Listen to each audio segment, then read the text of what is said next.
ನಮಸ್ಕಾರ ಸ್ನೇಹಿತರೆ, ಎಲ್ಲರಿಗೂ ನನ್ನ ಯೂಟ್ಯೂಬ್ ಚಾನೆಲ್ಗೆ ಸುಸ್ವಾಗತ. ಇವತ್ತು ನಾವು ಚರ್ಚೆ ಮಾಡುವಂತಹ ವಿಷಯ ಬೀದಿ ಮತ್ತು ನಿವೇಶನ. ಪೂರ್ವದಲ್ಲಿ ಬೀದಿ ಇದ್ದರೆ ಅದನ್ನು ಪೂರ್ವದ ನಿವೇಶನ ಎನ್ನುತ್ತಾರೆ. ಇಂತಹ ನಿವೇಶನದಲ್ಲಿ ಪೂರ್ವಕ್ಕೆ ಸಿಂಹದ್ವಾರ ಅಂದರೆ ಮೇನ್ ಡೋರ್, ಪಶ್ಚಿಮದಲ್ಲಿ ಮನೆ ಕಟ್ಟಿದರೆ ಸಂತತಿಗೆ ಅಭ್ಯುದಯ, ಸಂಪತ್ತು, ಸೌಖ್ಯ ದೊರೆಯುತ್ತದೆ.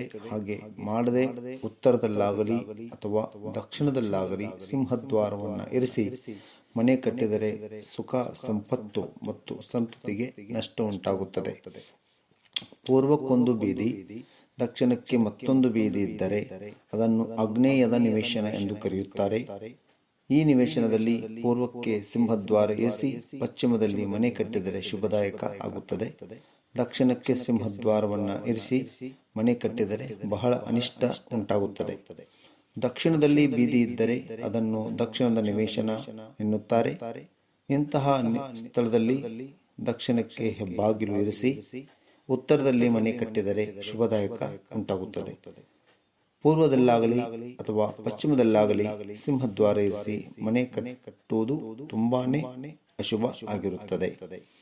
ಪಶ್ಚಿಮದಲ್ಲಿ ಬೀದಿ ಇದ್ದರೆ ಆ ನಿವೇಶನವನ್ನು ಪಶ್ಚಿಮದ ನಿವೇಶನ ಎಂದು ಕರೆಯಲಾಗುತ್ತದೆ. ಈ ಸ್ಥಳದಲ್ಲಿ ಪಶ್ಚಿಮದಲ್ಲಿ ಸಿಂಹದ್ವಾರವನ್ನು ಇರಿಸಿ ಮನೆ ಕಟ್ಟುವುದು ಶುಭದಾಯಕ. ಇದಕ್ಕೆ ವಿರುದ್ಧವಾಗಲಿ ಉತ್ತರದಲ್ಲಾಗಲಿ ದಕ್ಷಿಣದಲ್ಲಾಗಲಿ ಸಿಂಹದ್ವಾರವಿರಿಸಿ ಮನೆ ಕಟ್ಟಿದರೆ ಬಹಳಷ್ಟು ಕೇಡು ಉಂಟಾಗುತ್ತದೆ. ಪಶ್ಚಿಮಕ್ಕೆ ಒಂದು ಬೀದಿ, ಉತ್ತರದಲ್ಲಿ ಮತ್ತೊಂದು ಬೀದಿ ಇದ್ದರೆ ಅದನ್ನು ವಾಯುವ್ಯದ ನಿವೇಶನ ಎಂದು ಕರೆಯುತ್ತಾರೆ. ಇದರಲ್ಲಿ ಪಶ್ಚಿಮದ ಹೆಬ್ಬಾಗಿಲಿರುವಂತಹ ಮನೆ ಕಟ್ಟುವುದು ಉತ್ತಮ.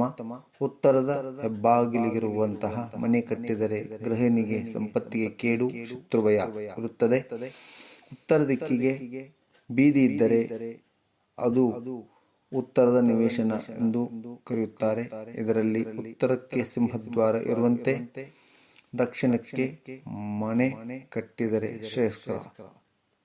ಪೂರ್ವಕ್ಕಾಗಲಿ ಪಶ್ಚಿಮಕ್ಕಾಗಲಿ ಸಿಂಹದ್ವಾರ ಇರಿಸಿ ಗೃಹ ನಿರ್ಮಾಣ ಮಾಡಿದರೆ ಕಷ್ಟ ನಷ್ಟಗಳು ಕಟ್ಟಿಟ್ಟ ಬುತ್ತಿ.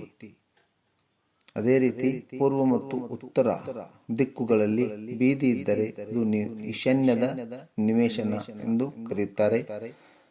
ಇದರಲ್ಲಿ ಪೂರ್ವಕ್ಕಾಗಲಿ ಉತ್ತರಕ್ಕಾಗಲಿ ಸಿಂಹದ್ವಾರವನ್ನು ಇರಿಸಿ ಮನೆ ಕಟ್ಟಿದರೆ ಶ್ರೇಯಸ್ಕರವಾಗಿರುತ್ತದೆ.